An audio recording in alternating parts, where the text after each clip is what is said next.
Boa noite. Hoje é quarta-feira, 29 de outubro de 2025. E este é o programa No Fio da História, transmitido semanalmente pela Rádio Toda a Palavra e pelo canal do Toda a Palavra no YouTube. Os presidentes Donald Trump e Luiz Inácio Lula da Silva se reuniram no último domingo na Malásia, à margem da cúpula da ASEAN, em um encontro classificado por muitos analistas como histórico. De concreto, porém, até agora, nada ficou definido, exceto uma agenda de reuniões de trabalho entre altos funcionários dos dois governos, em busca de um acordo para, a pedido de Lula, os Estados Unidos retirarem a sobretaxa de 40% sobre produtos brasileiros e as sanções contra ministros do Brasil aplicadas por Donald Trump. A despeito da festejada negociação e da não menos festejada derrota de Bolsonaro, aparentemente abandonado como náufrago pelo presidente norte-americano, o lado ainda mais obscuro e pouco analisado dessa guinada diplomática é o que Lula terá de entregar a Trump em troca de um bom acordo com os Estados Unidos. Serão as terras raras ou o petróleo que começa a ser prospectado na bacia equatorial? Ou será um recuo do Brasil na defesa do multilateralismo e da construção do mundo multipolar preconizado pelo BRICS, que pretende pôr fim ao mundo unipolar representado pelo Império Norte-Americano? Essas implicações, pouco exploradas até agora, são o foco dos comentários neste programa do analista político Brizola Neto, que também faz uma avaliação do quadro político brasileiro com o ingresso no PDT do ex-senador e ex-governador do Paraná, Roberto Requião. No final do programa, você verá uma matéria exclusiva com informações da correspondente do jornal Toda a Palavra em Moscou, Cíntia Xavier, sobre a nova e poderosa arma anunciada pela Rússia, o míssil Burevestnik, capaz de levar o seu poder de destruição a qualquer canto da Terra, impulsionado por um inédito propulsor nuclear que promete mudar a atual correlação de forças bélicas do mundo. Não perca! O presidente Lula se reuniu com o presidente dos Estados Unidos, Donald Trump, no domingo, dia 26 de outubro, em Kuala Lumpur, na Malásia. O encontro, que durou cerca de 50 minutos, ocorreu durante a 47ª Cúpula da ASEAN, a Associação de Nações do Sudeste Asiático, e foi considerado como muito positivo por ambas as delegações, abrindo espaço para destravar as relações comerciais entre os dois países. Foi surpreendentemente boa a reunião que eu tive com o presidente Trump. Nós estamos dispostos a fazer com que o Brasil e os Estados Unidos continuem com uma relação, sabe, como tem há 201 anos. Não são pouco tempo, são 2 séculos de reunião diplomática, sabe, muitas vezes vantajosas para os dois países, muitas vezes perigosa para o Brasil, como em 1964, mas tudo isso a gente deixa de lado, porque o que interessa numa mesa de negociação é o futuro, é o que você vai negociar para frente. Um dos temas centrais foi a revogação das tarifas de 50% impostas pelos Estados Unidos sobre produtos brasileiros. O presidente Trump concordou em iniciar uma negociação bilateral para resolver a questão, com a expectativa de se chegar a um acordo nas próximas semanas. Lula defendeu que a medida americana foi baseada em informações equivocadas e pediu sua suspensão durante o período da negociação. E fiz questão de dizer ao presidente Trump que o fato de nós termos posições ideológicas diferentes não impede que 2 chefes de Estados tratem a relação entre os Estados com muito respeito. Eu o respeito porque foi eleito presidente da República dos Estados Unidos pelo voto democrático do povo americano, e ele me respeita porque eu fui eleito pelo voto democrático do povo brasileiro. Eu fiz questão de dizer para ele aquilo que eu achava e entreguei por escrito. Entreguei por escrito para que as pessoas não se esqueçam. Às vezes as pessoas se esquecem. Então, eu entreguei por escrito aquilo que eu queria falar para ele, fiz questão de dar uma cópia para ele daquilo que a gente estava reivindicando. Dizendo para ele que era inadmissível a punição de ministro da Suprema Corte por causa da votação que houve no processo do 8 de janeiro, do golpe. Fiz questão de dizer para ele que eram infundadas as informações de que os Estados Unidos tinham déficit comercial com o Brasil. Nós provamos que teve um déficit, um superávit de 410 bilhões em 15 anos. Só o ano passado foram quase 22 bilhões de superávit para os Estados Unidos. Na pauta geopolítica, o líder brasileiro se ofereceu como mediador para a crise entre os Estados Unidos e a Venezuela, enfatizando o desejo de manter a América do Sul como uma zona de paz. Trump agradeceu e concordou com a proposta. A gente não quer guerra, a gente quer paz. A gente não quer confusão, a gente quer negociação. A gente não quer demora, a gente quer resultado. Essa é a minha lógica na direção do Brasil. Porque eu conheço a situação da Venezuela, eu sei o que está acontecendo na Venezuela, e eu acho que é importante ser resolvido numa mesa de negociação. O que eu disse para o presidente Trump é que o Brasil tem expertise, porque já fizemos isso uma vez na Venezuela. Eu tinha apenas 15 dias de posse em 2003, quando criamos um grupo de amigos para resolver o problema democrático na Venezuela. Escolhemos para participar do grupo de amigos o Colin Powell, que era secretário de Estado dos Estados Unidos, e colocamos a Espanha, que era o primeiro país a ter reconhecido o golpista que tomou posse no lugar do Chávez. Eu lembro como hoje o Fidel Castro ficou dizendo, não, mas você está entregando a Venezuela para o imperialismo. Eu falei, meu amigo, é o seguinte, eu estou fazendo uma negociação, eu estou criando um grupo de amigos da democracia da Venezuela, não é um grupo de amigos do Chávez. E para ter uma conversa para fortalecer a democracia, é preciso ter gente que tenha a respeitabilidade da oposição. Você não conversa só com um lado. E eu acho que é possível encontrar uma solução na Venezuela, se houver disposição, sabe, de negociação, e também porque o Brasil tem interesse em que não haja guerra na América do Sul. A nossa guerra é contra a pobreza, é contra a fome.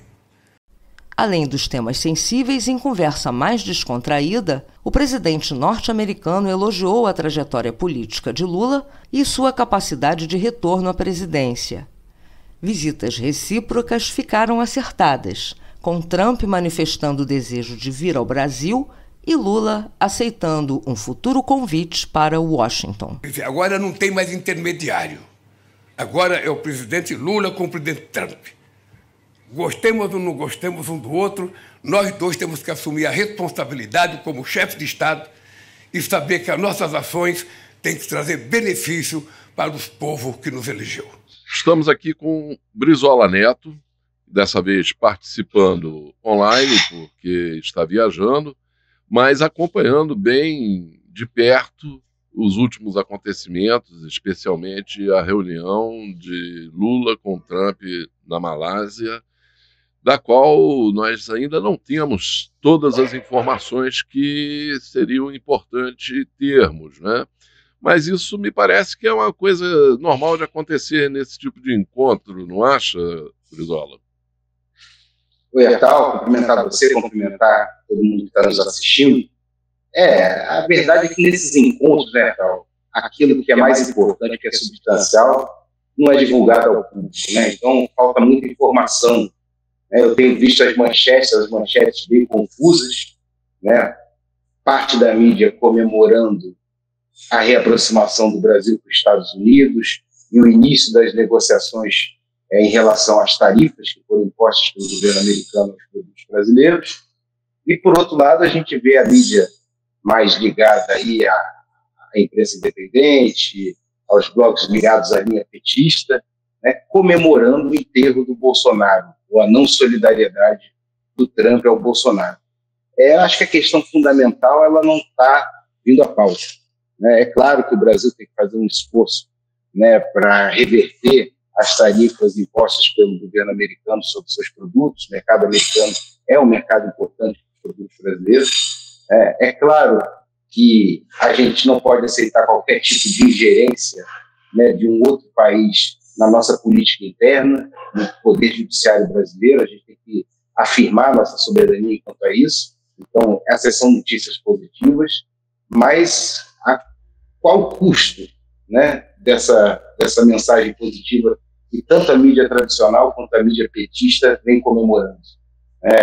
Existe uma questão que é mais profunda do que isso, porque, vamos ser claros, o Bolsonaro nunca foi a razão das tarifas impostas pelo governo americano. A grande questão que os Estados Unidos e o Trump fazem é usar a questão comercial como arma geopolítica. E aí são questões muito sensíveis. São questões sensíveis como a questão da defesa do continente sul-americano, de um posicionamento do Brasil sobre as ameaças de invasão à Venezuela e à Colômbia que estão acontecendo. Mais do que isso, sobre uma tentativa descarada dos Estados Unidos de tentar desestabilizar os BRICS, né, e com foco principalmente no Brasil. Os documentos de muitos meses atrás, até de anos atrás, já apontavam, documentos americanos, dos think tanks americanos, apontando que os Estados Unidos precisava de alguma maneira desestabilizar os BRICS, né, que essa associação de países tão com tanta importância no cenário geopolítico era uma ameaça à hegemonia americana. E o alvo desses documentos, eles falavam que entre Brasil, China, Rússia e Índia, os dois países que oscilavam, onde os Estados Unidos poderia de alguma forma interferir e poderia de alguma forma desestabilizar, era o Brasil e Índia. E a Índia hoje parece que se aproximou intensamente, né, da Rússia, que já tinha uma proximidade muito grande, mas da China, superando inclusive questões de disputa territorial, superando inclusive problemas que já vinham se arrastando há muitos anos. E parece que o Brasil se tornou o alvo principal dessa tentativa de desestabilizar os BRICS. Então, a gente não tem clareza, né, do que foi tratado em relação a esses assuntos. Mas eu vejo com muita preocupação, né, se a gente simplesmente reduzir esse encontro, né, com os Estados Unidos, a questão das tarifas e a questão da condenação do Bolsonaro.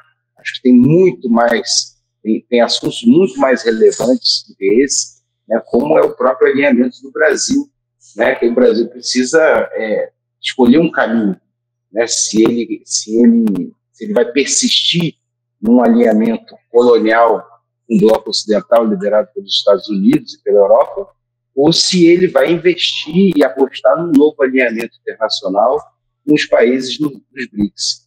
Você teve lá uma conversa do Marco Rubio com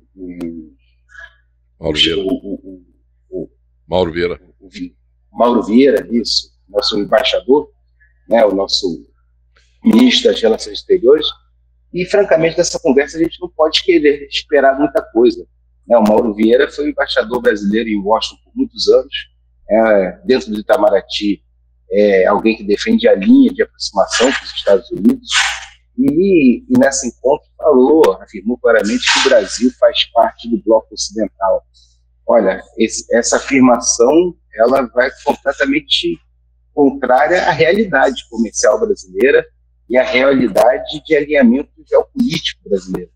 O Brasil hoje é um dos principais, é um membro fundador dos BRICS, né? E em relação ao comércio, né, o Brasil e a China têm um comércio que é quase o dobro do comércio que o Brasil tem com os Estados Unidos. Se a gente pegar os investimentos chineses no ano de 2024 no Brasil, eles aumentaram 60%, enquanto os Estados Unidos não chegou a um aumento de 10%. Então, a realidade desmente esse alinhamento do Brasil ao bloco ocidental. Então, acho que tem muita questão ainda para ser esclarecida. Essa conversa ela foi revelada em parte. A própria entrevista do presidente Lula é uma entrevista em que ele continua agindo ali como o equilibrista da corda bamba, né? Ora ele acena para um lado, ora acena para o outro, como diz que enquanto foi na Malásia foi o destino que quis, né? Mostrando que se o Brasil não tiver o mercado americano, ele não terá dificuldade em abrir outros mercados, mas por outro lado também fala que quer manter as relações do Brasil com os Estados Unidos como elas foram há 200 anos.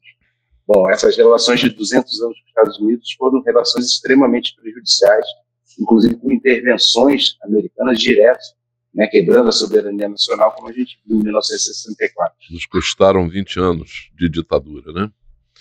Exatamente. Não, você tem toda a razão. Eu creio que ainda não sabemos, né, quais são os detalhes dessas negociações. O Trump é um negociador, né? E o estilo de negociação dele está muito claro, um estilo meio mafioso, meio Al Capone, né? Onde ele estica a corda, onde ele lança as suas ameaças, lança os seus... tenta exercer o seu poder econômico e bélico, militar, para depois negociar em condições para chegar naquilo que ele realmente deseja, né?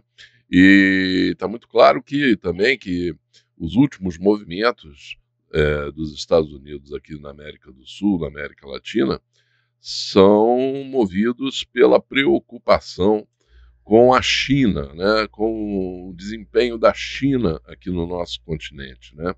Acho que eles estão muito assustados com a entrada da China, a inauguração do Porto de Xangai, o projeto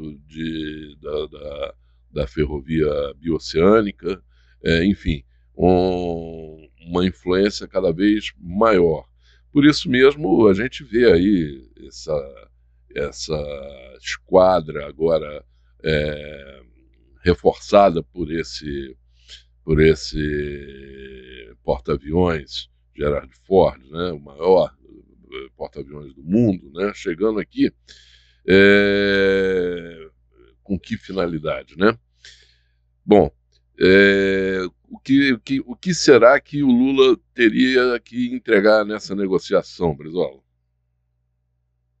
Olha, os interesses do Império na América do Sul, na América Latina como geral, né, aliás, no mundo inteiro, né, sempre foi a exploração dos recursos naturais e a exploração do trabalho. Essa é a grande realidade. Querem aviltar o custo do trabalho nesses países e querem saquear as riquezas naturais. E a questão ainda central, né, a gente está vendo também a questão da emergência das terras raras, principalmente depois que a China suspendeu a venda de terras raras para os Estados Unidos.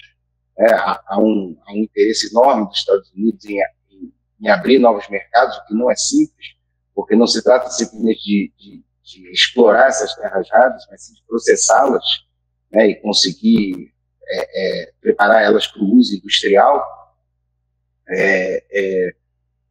A questão central continua a ser o petróleo, né?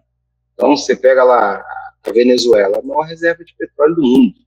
Você vê a nova fronteira aí de exploração de petróleo em toda a margem equatorial, que já está acontecendo na Guiana, que está acontecendo, que vai passar a acontecer agora no Brasil. Então, assim, os Estados Unidos está de olho nessas enormes reservas de petróleo que tem aqui na América do Sul, Brasil, Venezuela, e também nessa possibilidade de produção de terras raras. Então, aí tem uma questão sensível.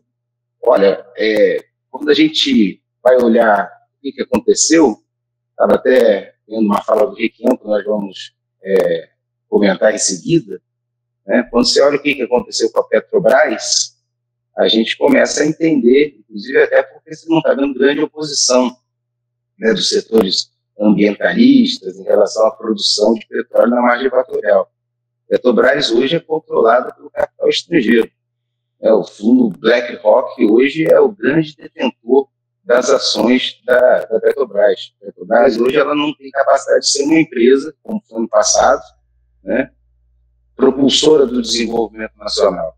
Hoje é uma empresa preocupada em remunerar seus acionistas. E os principais acionistas hoje é o fundo BlackRock. É um fundo que faz especulação, né, que trabalha justamente com o dreno das riquezas mundiais para os Estados Unidos. Então, por trás dessa negociação, existem interesses menores, existem interesses do próprio produtor, de alguns produtores americanos, do mercado americano, né, por exemplo, com a questão do café. Né, as tarifas acabaram tendo um efeito um efeito mais sensível nos Estados Unidos do que propriamente no Brasil, que rapidamente abriu novos mercados. O aumento do preço do café e da carne, por exemplo, nos Estados Unidos foi um problema que o Trump teve que enfrentar, mas as questões fundamentais, o grande interesse americano aqui, são nas nossas matérias-primas estratégicas, no petróleo, nas terras raras. E a gente não sabe o que foi negociado, o que foi tratado. A gente falou no programa passado que não nos interessa aqui fazer negociações para produzir terras raras, para processar terras raras, se não for a partir de um capital nacional, de uma empresa 100% estatal, que controle e domine a tecnologia. Porque não nos interessa vender, né, a matéria-prima, os insumos das terras raras, para depois comprar por 10, 20 vezes o valor, né, os produtos que são produzidos por essas terras raras. Nesse sentido, você viu até o presidente Lula acenando, né, falando lá, você vê como é que é dúbia essa posição brasileira, o presidente Lula falando do acordo com a Indonésia, né, inclusive para produzir chips no Brasil. Então, assim, essa atitude, essa ação que a gente espera do governo brasileiro, né, que façam acordos que simplesmente modifiquem o nosso papel na economia mundial, né? A gente deixe de ser eternos fornecedores de matérias-primas e passemos a ter capacidade de agregar valor a essas matérias-primas, desenvolver cadeias produtivas, né? E a partir de investimentos, de pesquisa, de tecnologia, nos apropriarmos de fato dessas riquezas e não simplesmente vendê-las ao exterior para depois comprá-las sob forma de produtos industrializados por valores muitas vezes maiores do que o que foi vendido pelas matérias-primas. Bom, eu creio que nada vai mudar na história do intervencionismo norte-americano aqui no nosso continente, enquanto não superarmos a chamada doutrina Monroe, né? Doutrina Monroe que surge no início do século passado, impedida pelos Estados Unidos sobre os outros países das Américas, onde, teoricamente, seria um tratado de não agressão e de socorro mútuo, né, no caso de agressões externas. Essa doutrina ela foi reafirmada aqui na Conferência do Rio de Janeiro de 1947, né, onde a OEA, Organização dos Estados Americanos, que a gente sabe muito bem por quem é controlada, né, também fez com que fosse assinado o chamado Tratado Interamericano de Assistência Recíproca, né, o TIAR, né? E isso sempre foi usado pelos Estados Unidos para defender o seu domínio, um domínio que eles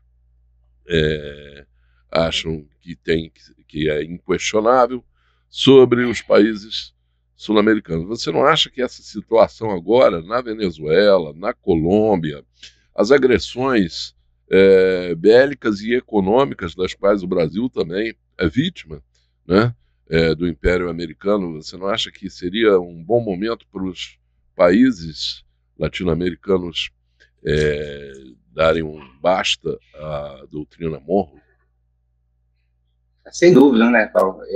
Aliás, ao presidente Lula, né, não cabe ilusões, né? Achar que você vai fazer acordo com o diabo e que você vai conseguir tirar alguma vantagem desse acordo.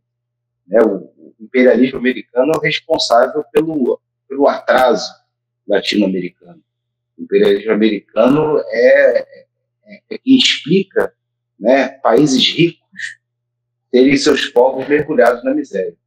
Então, a história das relações entre os Estados Unidos e a América Latina é uma história de dominação colonial, é uma história de intervenção, como a gente viu aqui em 1964. Né? O golpe de 64 no Brasil foi uma clara intervenção dos Estados Unidos na política nacional, inclusive colocaram, como estão colocando agora, a quarta frota do litoral brasileiro. Então, eles não brincam. Quando se trata do interesse americano, eles tratam a América Latina como seu quintal. Então, não dá para a gente guardar ilusões nem reafirmar, como o presidente Lula afirmou, que nós queremos manter as relações com os Estados Unidos como tivemos nos últimos 200 anos. Não, nós não queremos esse tipo de relação. Nós queremos um outro tipo de relação. O Brasil precisa afirmar sua soberania, precisa deixar claro que a sua soberania de fato é inegociável e precisa compreender que não vai ser com capital estrangeiro, não vai ser com a boa ajuda dos Estados Unidos, que nunca aconteceu, que nós vamos desenvolver o nosso país, vamos melhorar a vida do nosso povo. Quem vai resolver o nosso problema somos nós, brasileiros, e se nós temos alguns parceiros que realmente podem somar nesses esforços, são os parceiros latino-americanos. A integração latino-americana, sem dúvida, é o caminho que o Brasil tem, de uma relação internacional sadia, onde a gente pode realmente colaborar para o desenvolvimento de forças produtivas de países que precisam desenvolver sua indústria e precisam melhorar a vida do seu povo. Então, eu não guardo ilusões. Eu acho que, sem dúvida, era a hora do presidente Lula dizer que é inadmissível qualquer tipo de intervenção americana na Venezuela, que o continente sul-americano é um continente livre de guerras e que assim deve permanecer, e deveria ter tido uma posição muito clara em relação ao veto de qualquer tipo de intervenção americana no território venezuelano e também da Colômbia. Essas questões elas não vieram a público. Acho muito difícil não terem sido tratadas na reunião do Trump com o Lula, mas não vieram a público. E, como eu disse aqui no início, acho que não dá para guardar qualquer tipo de ilusão de que você vai fazer acordos com os Estados Unidos e que você possa tirar algum tipo de vantagem desses acordos. Na verdade, o Brasil ele deve seguir o que tem fazendo, ele deve buscar esse novo alinhamento internacional, não só com a integração latino-americana, mas também buscando as parcerias com os países da ASEAN, com a China, com a Rússia, com a Índia, os países fundadores dos BRICS, e deve deixar bem claro que o nosso caminho é de superação da dependência ao imperialismo americano, e não de um novo alinhamento. Bom, vamos aguardar aí os novos fatos, as novas evidências aí surgindo sobre essas negociações entre o governo brasileiro e o governo americano, torcendo, para que isso não signifique, não represente um recuo das posições do Brasil em relação ao multilateralismo, um compromisso que o presidente Lula assumiu, e que, como sócio fundador dos BRICS, e que o Brasil e o presidente Lula mantêm uma linha de coerência em relação ao discurso da soberania brasileira. Bom, é o que esperamos. No último programa, Brizola, nós comentamos a saída de um quadro importante do PDT, Ciro Gomes, não tem uma relação de causa e efeito entre as duas coisas, mas o fato é que, enquanto o partido perde esse quadro, realmente que foi muito importante para o partido nos últimos anos, em compensação, o partido ganhou um outro quadro de grande importância e de grande afinidade ideológica com o trabalhismo, que é o ex-governador e ex-senador do Paraná, Roberto Requião. Temos aí algumas falas do Requião gravadas recentemente, na semana passada, que nós queremos trazer aqui, onde ele lapida um pouco seu pensamento, expõe as suas motivações para ingressar no PDT. Vamos assistir a alguns trechos desse vídeo e depois voltamos aqui para você fazer os seus comentários também sobre essa aquisição do PDT, tá bom? Eu entrei na política pensando que eu ia ajudar a transformar o Brasil. Eu era amigo do Jaime Lerner, o arquiteto que foi prefeito de Curitiba. Ele era capaz de construir obras urbanas de grande qualidade, mas não tinha nenhuma preocupação social. Era meu adversário na luta pública. Sábado aparecia na minha casa para almoçar no curso. Era uma disputa fraterna. E eu disse a ele que não podia aceitar uma prefeitura que só pensava em monumentos e obras, que precisava ter uma participação social pesada. Ele disse, então saia candidato, quero ver como você se sai. Eu saí e ganhei a eleição. Ele era o principal agente representante da ditadura militar e da direita no Brasil. Ganhei a eleição. Com o que eu fiz na prefeitura, políticas sociais, o ônibus mais barato e melhor do país, mercadões populares, conselhos populares nos bairros, administrações regionais, eu consegui facilmente me eleger governador. E governador do estado, eu encerrei o meu primeiro mandato com 83% de apoio da população. Não é pouca coisa. E fui eleito senador com a maior votação proporcional aos eleitores do estado do Brasil. O segundo foi o Antônio Carlos Magalhães da Bahia. Como presidente do Parlamento Europeu Latino-Americano, eu era o presidente da Assembleia de 45 países. E eu verifiquei o que o liberalismo econômico estava fazendo com o mundo e com as pessoas. Eu vi a França explodir a sua economia. Eu vi o desespero da Alemanha. Eu vi a Grécia deixar de ser um país porque o liberalismo econômico acabou com todas as instituições. De repente, não mais que de repente, eu via a disputa eleitoral no Brasil. Lula e Bolsonaro. Eu sou oficial do Centro de Formação de Oficiais da Reserva. E eu conhecia bem o tenente Bolsonaro. Meu Deus do céu, vocês não imaginam como é rasa a inteligência do Bolsonaro. O Jair Messias é medíocre, mas ele estava embalado pelos interesses do capital financeiro, do grande lucro, do dinheiro não produzido, do dinheiro aplicado na bolsa, que não produz um emprego, que não faz crescer a economia. E eu resolvi voltar para o Brasil, para ajudar o Lula. Vim conversar com o meu amigo Lula. Conheci o Lula há 40 anos. Tenho uma admiração profunda pelo Lula. Admiração hoje não significa voto. Admiração por um sujeito que nasceu lá no interior, numa cidade, numa casa de pau a pique, e se transformou no presidente do Brasil. É uma trajetória extremamente interessante. Vim conversar com ele. É que você tem que me ajudar. Mas como? Eu tenho algumas condições, Lula. Quero que as empresas estratégicas do Brasil, Petrobras, Eletrobras, empresas fundamentais para o desenvolvimento econômico do conjunto da economia, quero que elas não fiquem na mão de um grupo de pessoas que só pensam em lucro, mas que elas sejam públicas para impulsionar o conjunto da economia num processo de geração de emprego e de desenvolvimento econômico. Ah, não, dizia ele, eu acho que essas empresas têm que ser empresas mistas e tal. Então, Lula, estou fora. Não aceitei a minha entrada no PT. Eu sou fundador do PMDB do Paraná. Eu era o filiado número 1 do PMDB do Paraná e organizei o partido no estado. Primeiro comício das diretas já organizei como presidente do diretório do PMDB em Curitiba, no Paraná.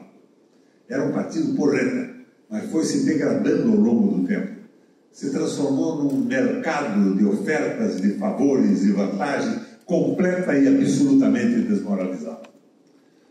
Finalmente o Lula diz, Requião, você tem razão. Foi fazer a minha filiação em Curitiba. Um seminário no espaço do Colégio Positivo da Universidade, simplesmente extraordinário. Milhares de pessoas. Ele pega o microfone e diz, muito arranca-rabo eu tive com o Requião, mas eu quero dizer a vocês que ele tinha razão. Hoje eu acho que nós temos que manter essas empresas estratégicas na mão do Estado, tal. Eu me penitencio e com muita alegria vejo a filiação dele. Eu assinei a ficha. Nós ganhamos a eleição. Mas o PT no Paraná é extraordinariamente desgastado. Não sei como é que está aqui em Santa Catarina. Nós temos 399 municípios. O PT elegeu 3 prefeituras. Sem nada. Rigorosamente nada. E eu, quando apoiei o PT, eu dei 2,5 milhões de votos ao Lula e perdi aquele recorde nacional de votação que tive como senador. porque era que é um petista que tinha que ser, como o PT, afastado da política brasileira. Minha gente, eu, segundo o Zé Dirceu, se não me engano, elegeu Lula, porque eles não teriam voto algum no Paraná. Esses 2,5 milhões de votos fizeram a diferença brasileira. Mas eu fiquei desgastado que passei a ter o estigma de ser petista com os erros do PT. E cá entre nós tem acertos também. Como todo partido tem acerto, tem gente muito boa também, tem muito picareta com todo partido político no Brasil. Então, eu vejo que nós estamos numa entaladela. Petrobras, comecei a minha vida política na rua, menino, gritando, o petróleo é nosso, armando barraca na Rua 15, em Curitiba, fazendo manifestações pesadas, com 15, 16 anos de idade. Petróleo é nosso? Não é. A Petrobras foi vendida, e o Lula e o Gabriel venderam outra parte. Pasmem os senhores, hoje 63% da Petrobras é privada, e a Petrobras tem um conselho de sócios privados, comandado pelo grupo BlackRock, que manda na empresa. Ela não se interessa mais pelo Brasil, ela se interessa pelo lucro dos 63% de sócios privados. Então, está completamente fora da possibilidade de ser uma máquina de levar para frente o desenvolvimento nacional. Seguramente não é. É uma máquina de ganhar dinheiro no grupo de acionistas, pela mão fundamentalmente do Lula, do Gabriel e do Fernando Henrique. A Eletrobras foi vendida pelo Bolsonaro. Lula assumiu dizendo que ia renacionalizar a Petrobras. Porque é uma empresa pública que tem que ter eficiência e energia barata na casa das pessoas para melhorar o padrão de vida, mas também para as empresas poderem crescer, contratar mais empregados e desenvolver no país inteiro. Não, eu vou acabar com isso. Não acabou. Eu entrei com uma ação popular no Paraná, junto com um grupo de eletricitários do Rio de Janeiro. Entrei no Paraná, a Justiça Federal. Tinha a impressão que iria ganhar com facilidade. O juiz determinou um perito que era francamente favorável. De repente, não mais que de repente, o Messias, que quer ser hoje ministro do Supremo Tribunal Federal, Procurador-Geral da República, em nome do Lula, entra na ação e pede para arquivar o meu pedido, que o governo não tinha interesse naquilo. Se ele não tinha interesse em ter restituído o seu poder de mando, ele tinha interesse no quê? Eu acabei vendo a minha ação popular enterrada em Curitiba pelas mãos do governo federal. É assim que a coisa está andando. Vocês viram agora, recentemente, a briga pelo petróleo nas margens do Amazonas? O Lula vai para a televisão e diz: outros países estão ganhando milhões e o Brasil não pode explorar. Nós precisamos explorar as margens do Amazonas. Mexeram em tudo e conseguiram a liberação. No dia seguinte da liberação, fizeram uma licitação e entregaram para as multinacionais a exploração. Que cá entre nós, a Petrobras nem pode ser favorecida. Como é que você pode favorecer uma empresa que não é estatal mais? Que tem 63% de sócios privados internacionais, fundamentalmente? Não pode. Então, isso tudo está num caminho errado. O Haddad é meu amigo pessoal, mas ele é liberal. Ele acredita no liberalismo econômico. Eles não são muito favoráveis, o Lula não é fundamentalmente, aos Estados Unidos. Eles sabem que ele foi para a cadeia por influência do interesse do governo norte-americano. Mas o Lula, na sua juventude, menino que veio do Nordeste, no pau de arara, tomando chuva, uma semana no caminho de São Paulo, que passou fome, que viu o desemprego com 8 irmãos, com a mãe abandonada pelo marido, acabou, no início da militância sindical, sendo enviado para a Alemanha, onde ele tomou conhecimento da social-democracia alemã e fez um curso de formação. É isso que ele pensa. O Lula é um liberal na cabeça. Ele não é um trabalhista. Outro dia, eu abro meu telefone e vejo lá o Lula. O trabalhador brasileiro não quer mais saber de CLT. Isso está superado. Agora é pejotização. É sem direitos, sem saúde, sem aposentadoria, sem nada. Então, estamos num caminho errado. E vamos ter pela frente agora uma disputa nacional que pode se repetir pela direita e esquerda. Daí me apareceu essa possibilidade do PDT. Saí do PMDB, entrei no PDT, uma conversa com o Lupe, para poder bater esse papo que estou batendo com vocês aqui e organizar uma discussão que nos levasse a um programa nacional. O fundamental não é o PDT ter candidato. Pode até ter, seria bom, mas o fundamental é ter um programa. E só entrar na luta presidencial com compromissos em cima do programa.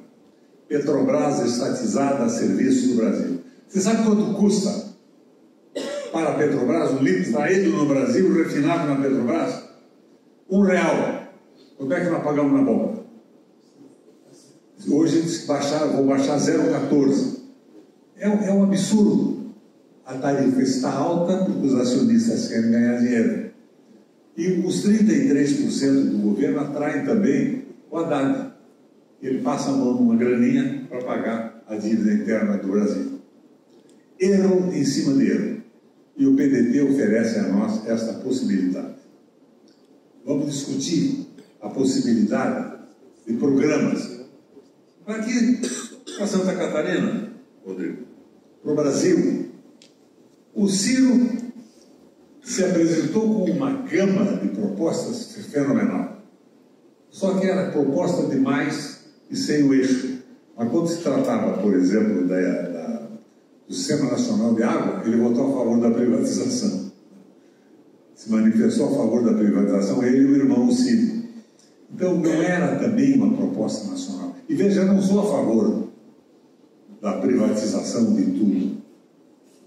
As empresas têm que ser tocadas pela iniciativa privada, mas empresas estratégicas, das quais depende o crescimento do conjunto da economia, tem que estar na mão do Estado para se transformarem no motor de alavancagem do conjunto das empresas privadas. Eu fui presidente do Parlamento Europeu Latino-Americano. Eu assisti a Alemanha, que tinha privatizado o seu sistema de energia,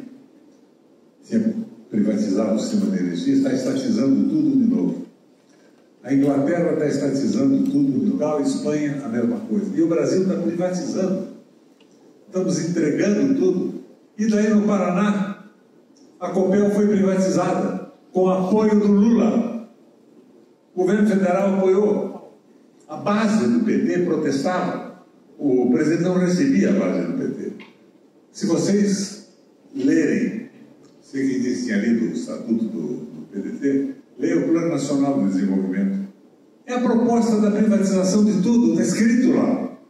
É o plano do governo. É um erro. E esse erro tem que ser corrigido. Eu acho que o PDT pode ser um caminho da correção desta soma enorme de erros que estão sendo cometidos no Brasil. Como é que o trabalhador não quer mais a CLT? Ele não quer aposentadoria? Ele não quer saúde mais? Ele não quer direitos garantidos ao longo de décadas de luta? Claro que quer. E o PDT tem que ser um instrumento para isso. Eu vi vocês falarem que nós temos um programa, não temos nada. Não temos nada, não colocamos nada. E temos que colocar. E não adianta vir com aquela parafernália do Ciro Gomes, que discute pequenos problemas aqui e ali, e às vezes com maestria, com inteligência, mas o essencial é a nacionalização das empresas brasileiras. O essencial é o Banco Central na mão do interesse do Brasil, não dos banqueiros. Selic, taxa de juros a 15%, inflação a 5,5%. É isso. Dá 9,5% de vantagem para quem aplica. Quem vai aplicar numa empresa se pode ganhar aplicando num banco com a taxa Selic? Não tem cabimento nisso. E agora anunciaram que o ano que vem vai continuar da mesma forma. Então, erro em cima de erro. E daí, de repente, veio o Lula e o Trump agora tem uma química. Conversa de química, é homossexualismo explícito, é esse? De química de dois líderes mundiais. Não tem cabimento isso. O Trump quer consertar os Estados Unidos, fazer os Estados Unidos voltar a produzir, que deixou de produzir. Investiu tudo na China. Não tem mão de obra, tem tecnologia, mas não tem mão de obra treinada. E está tentando reverter isso numa forma de porra louca, um absurdo. Então nós temos que fazer isso. Agora outra coisa impressionante, para encerrar esse meu curto papo, eu olho para vocês. Catarinas, minha mulher é catarinense de Roçada. Eu vejo aqui, morenos e tal, vocês são brasileiros. Eu sou descendente de negro, meus avós eram negros. Alemão, italiano, espanhol, mestiço. Da Bahia e do Sergipe, e viemos parar no Paraná. No Paraná eu fui governador 3 vezes, com um discurso forte, sincero, nacionalista e soberano. Soberania é o povo mandando, não é mais nem menos do que isso. E nós não estamos nesse caminho. O governo do Lula não é o governo do PT. O Lula aderiu à direita. Não foi a direita que aderiu ao Lula. O Lula aderiu à direita para ser presidente da República. E o governo dele, não sou eu que digo, é o Zé Dirceu, é um governo de direita. E a direita que está mandando. Não tem um ministro que seja um ministro progressista. Nenhum, cara. Então, nós estamos nessa situação. O PDT pode viabilizar uma proposta nacional firme, nacionalista, soberana, com facilidade, lançar candidato ou só apoiar uma candidatura, uma coligação que tenha um compromisso aberto e claro com o Brasil, com os trabalhadores, com o desenvolvimento. Vocês já viram que os economistas do Brasil não falam mais da palavra desenvolvimento? É só mercado financeiro, rentabilidade, fundos, como se o Brasil fosse um motel, né? O sujeito aplica de noite e sai de manhã antes que o sol nasça. Um abraço para vocês. Bom, vimos aí algumas falas do ex-governador, do ex-senador Roberto Requião, que recentemente assinou sua ficha de filiação ao PDT, e ele demonstra, Brizola, assim, uma afinidade muito grande, né, com as causas trabalhistas. Eu queria que você comentasse um pouco esse movimento do Requião, a saída dele do PT e o ingresso no PDT. A gente viu ali na fala dele lá em Santa Catarina, né? O Requião, ele fala que está no PDT por uma questão de DNA. E aí ele até brinca, né? Data de nascimento antiga. Mas, na verdade, é uma questão genética mesmo, né? É ali a natureza do senador Requião, a sua história, a sua biografia, né? De alguém que sempre defendeu a questão nacional. Defendeu a questão nacional não só em discursos, mas em atos. Né? Eu me recordo da heróica defesa da Copel, a Companhia de Eletricidade do Paraná, que o governador Requião fez quando o próprio governo federal queria privatizar. O governo federal já no governo do Lula. E ele fala uma questão assim que é muito cara para nós trabalhistas, né? Que faz justamente parte do processo de desmonte da era Vargas. Quando ele fala que o centro da questão é o Brasil se apropriar das suas riquezas para consegui-la colocá-la, para que a produção dessas riquezas seja revertida em benefício do povo brasileiro. E que isso só tem um caminho, através de empresas estatais com capital público e nacional. Aliás, essa foi a base do desenvolvimento industrial promovido pelo Getúlio. Aliás, essas empresas estatais, reivindicadas pelo Requião, foram todas criadas pelo governo do presidente Vargas. Petrobras, Eletrobras, Companhia Vale do Rio Doce e tantas outras, que eram as molas propulsoras do desenvolvimento nacional. Empresas que permitiram ao Brasil, durante 50 anos, ter o maior ciclo de crescimento da sua história e um dos maiores do mundo. O Brasil cresceu durante 50 anos a uma taxa média de 6% ao ano. E foram essas empresas estatais, 100% estatais, que impulsionaram o desenvolvimento do país. Hoje, lamentavelmente, e aí o Requião fala muito bem, justifica inclusive a sua ida para o PT e a sua saída do PT, justamente pelo rompimento desse compromisso. Ele fala da sua conversa com o presidente Lula, né, e quando ele resolve ir para o PT, né, e o presidente Lula assume com ele o compromisso, ele concorda com o Requião de que realmente precisava reestatizar a Petrobras, precisava reverter a privatização da Eletrobras, que o Lula assume esse compromisso com o Requião e isso justifica a ida dele para o PDT. E agora ele justifica a sua vinda para o PDT dizendo que esses compromissos não foram cumpridos. E é verdade. Ele faz uma análise muito boa, inclusive, da Petrobras, porque a Petrobras ela não tem como atender a dois senhores. Ou a Petrobras atende ao povo brasileiro, atende ao Projeto Nacional de Desenvolvimento, ou ela atende a sangue de lucro dos seus acionistas. Ainda mais sabendo que o principal acionista da Petrobras hoje é a BlackRock, que é um fundo de investimentos americanos controlado pelos barões, pelos oligarcas americanos. Então, não há interesse nenhum em desenvolver forças produtivas brasileiras, em colocar a renda do petróleo em favor do povo brasileiro. Pelo contrário, o único objetivo da BlackRock, na sua participação acionária na Petrobras, é sangrar as riquezas naturais em benefício do lucro, da distribuição de lucros e dividendos para os acionistas, para engordar ainda mais esse que é um dos maiores fundos de investimento do mundo. Em relação à Eletrobras, o Requião falou que ingressou, inclusive, uma ação pública, para reverter a privatização da Petrobras e que recebeu do Procurador-Geral da República a indicação de que essa ação não interessava ao governo.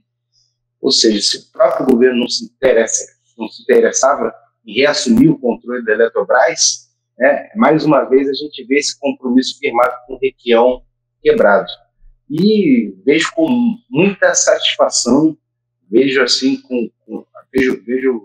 como uma relação que começa muito promissora, a relação do Requião com o PDT, quando ela afirma que, independente do PDT ter ou não ter um candidato a presidente da República, o PDT precisa reafirmar o seu programa, reafirmar o seu programa nacional, que foi afirmado pelo Ciro nas duas últimas eleições presidenciais, mas que deve ter um centro, que ele deve ser mais conciso e objetivo, e que esse centro, esse foco, ele tem que estar no restabelecimento de um conjunto de empresas estatais que devem controlar setores estratégicos da nossa economia, como petróleo, como eletricidade e como a questão mineral.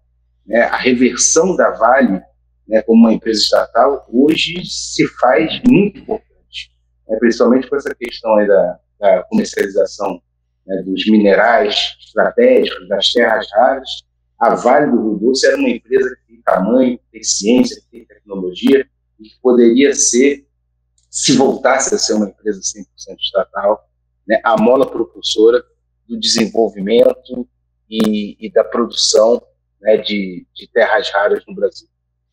Bom, o Roberto Requião é uma liderança política consolidada, e que sempre teve um desempenho eleitoral brilhante, inclusive. Ele mesmo lembra que chegou a ser o senador mais votado proporcionalmente do país, foi governador mais de uma vez no Paraná, E essa passagem dele pelo PT agora, recentemente,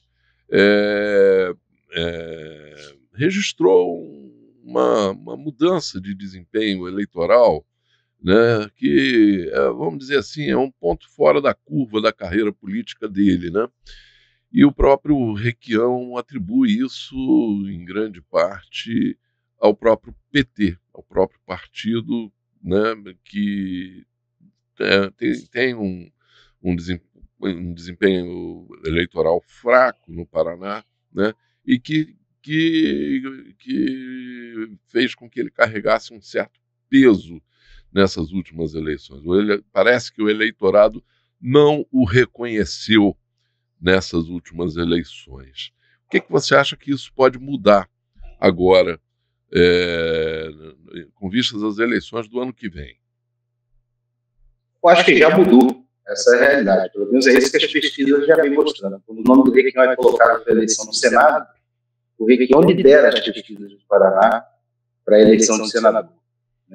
E o seu filho, o Roberto Requião Filho, ele está em segundo lugar na eleição para governador do estado do Paraná.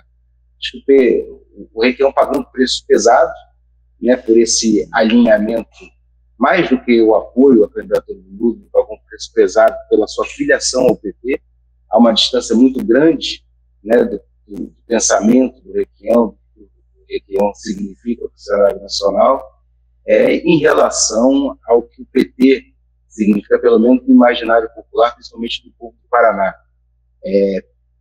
O PT do Paraná ainda é um partido que tem muitos problemas, né? Você teve ali algumas lideranças que tiveram um papel muito pragmático, né? Um alinhamento muito forte ao mercado, como foi o caso do Paulo Bernard, né? E você tem outros setores muito radicalizados. Então, assim, o PT do Paraná nunca foi uma expressão popular, né? Parecido até com o que acontece com o PT do Rio de Janeiro.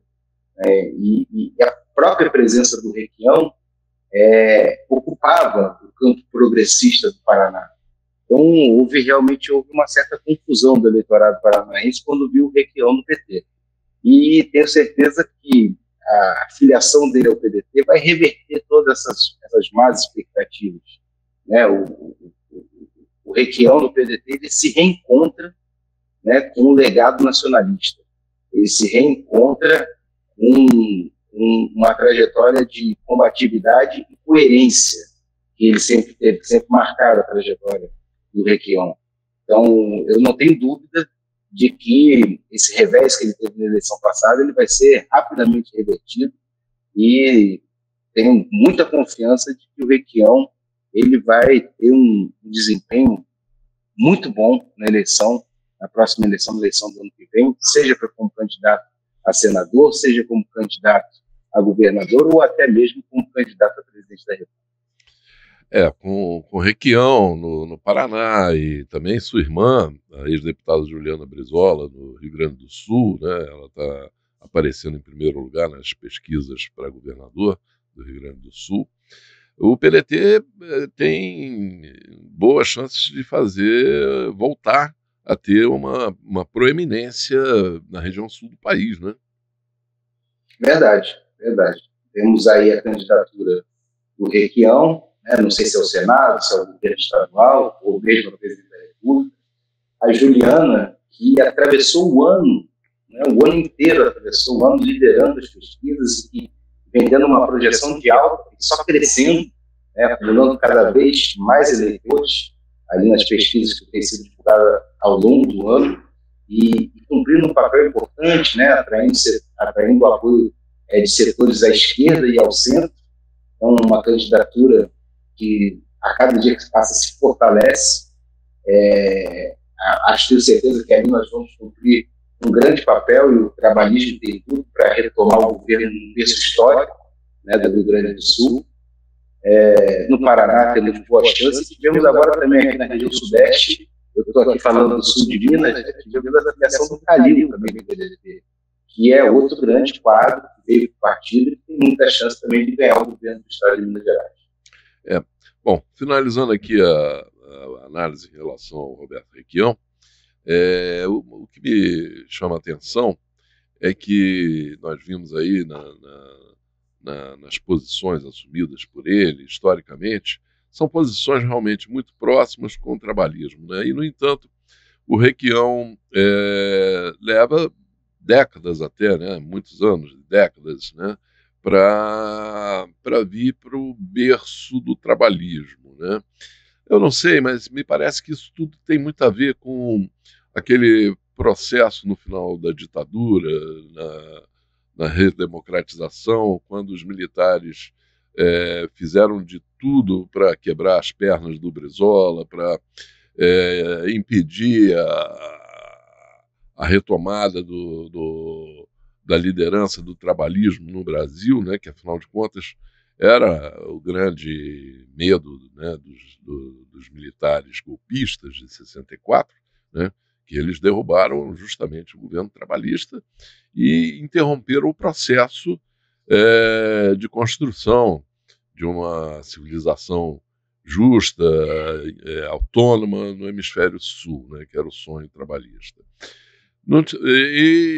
Quando naquele momento da redemocratização, quando os militares veem que não tem mais condições de segurar e eles fazem aquela transição lenta, gradual, eles fecham as portas de uma maneira como tiram a legenda histórica do PTB, da mão do Brizola, e isso gera uma grande confusão ali naquele momento, que os quadros trabalhistas ficam um pouco dispersos, né? O Requião faz a caminhada dele originalmente pelo MDB e PMDB, né? Mas me parece também que isso aponta, né, Brizola, para um momento que a gente vive, talvez, de reaglutinar essas lideranças trabalhistas. Não te parece também? Parece sim. Eu acho que o PDT, mantendo a coerência, né, do seu programa, ele acaba sendo o lugar onde essas lideranças encontram acolhimento. Como você falou ali na reabertura, houve um esforço muito grande, né, para criar uma confusão, porque o Brizola ele era realmente a ponte que ligava o fio da história brasileira, né? Era a liderança que, retornada do exílio, tinha todas as condições, a história, a experiência, a biografia, a trajetória, né? Representava o restabelecimento do governo que tinha sido usurpado pela ditadura, e houve um esforço muito grande da ditadura para desmontar isso. Como você disse, se retirou a cinta histórica, se insuflou, né, o surgimento de partidos do campo progressista, como foi o caso do próprio PT, né? No caso do PMDB também, você tinha ali a ala dos autênticos, da qual o Requião fazia parte. Então se criou uma grande confusão em relação a quem deveria conduzir esse bastão aí do projeto nacional, da retomada do fio da história, quando isso deveria ter sido visto de uma forma clara. Então ali o Requião, ainda muito inexperiente ali na reabertura política, até porque grande parte da sua vida ele ocorreu durante a ditadura, talvez tenha tido essa confusão, né, e não ter mergulhado logo no primeiro momento no trabalhismo. Tinha outras questões locais também, né? Houve uma adesão do Jaime Lerner ao PDT e ao Brizola ali, que afastou também o Requião naquele momento, mas eu acho que esses desencontros eles terminaram com um grande encontro. Eu volto a repetir que eu acho que é muito promissor. Acho que o encontro do PDT com o Requião é um encontro de grande coerência, é uma confluência, né, de um líder nacionalista com um programa nacionalista. E tem tudo para dar certo. Bom, é isso. Ficamos por aqui nessa edição de No Fio da História. Queremos convidar que você esteja conosco também na próxima semana, toda quarta-feira, a partir das 19 horas. Brizola, um abraço e até lá. Um abraço, Ertal, um abraço a todos que estão nos assistindo aí. Esta edição de No Fio da História termina com a revelação do que seria o mais importante anúncio militar já feito nas últimas décadas. Em um mundo que caminha inexoravelmente para a Terceira Guerra Mundial, segundo a opinião de grande parte dos analistas geopolíticos, a Rússia acaba de anunciar uma nova e poderosa arma, o míssil de cruzeiro Burevestnik, capaz de levar ogivas atômicas para atacar qualquer ponto do planeta, impulsionado por um inédito propulsor nuclear. Você verá nesta matéria, com informações exclusivas da correspondente do jornal Toda Palavra em Moscou, Cíntia Xavier, os resultados dos primeiros testes da nova arma russa, que promete mudar a correlação de forças e aumentar significativamente o poder de dissuasão da Rússia no momento em que o país de Vladimir Putin enfrenta a escalada das ameaças bradadas pelos integrantes da OTAN. Acompanhe. O presidente da Rússia, Vladimir Putin, anunciou a conclusão bem-sucedida dos testes com o míssil de cruzeiro Burevestnik, um armamento único no mundo dotado de propulsor nuclear. A tecnologia confere ao míssil capacidades excepcionais, com 14 mil quilômetros percorridos em 15 horas, um feito de alcance e de autonomia extraordinários. Mas a principal vantagem estratégica do Burevestnik é a alta capacidade de manobra. O artefato executa movimentos verticais e horizontais complexos, projetados para contornar e penetrar sistemas modernos de defesa antimíssil. Do ponto de vista político, O Kremlin explicou que o desenvolvimento da arma, comparada a um dispositivo de ficção científica, é uma medida necessária à defesa, segurança nacional e soberania da Rússia, diante da militarização da Europa. Это все-таки уникальное изделие, которого в мире ни у кого нет. Да, технические характеристики буревестник вообще позволяют применять ее с гарантированной точностью по высокозащищенным объектам на любом расстоянии. Кроме того, в ходе полета ракеты были выполнены все заданные вертикальные и горизонтальные маневры, и тем самым продемонстрированы ее высокие возможности по обходу средств противоракетной.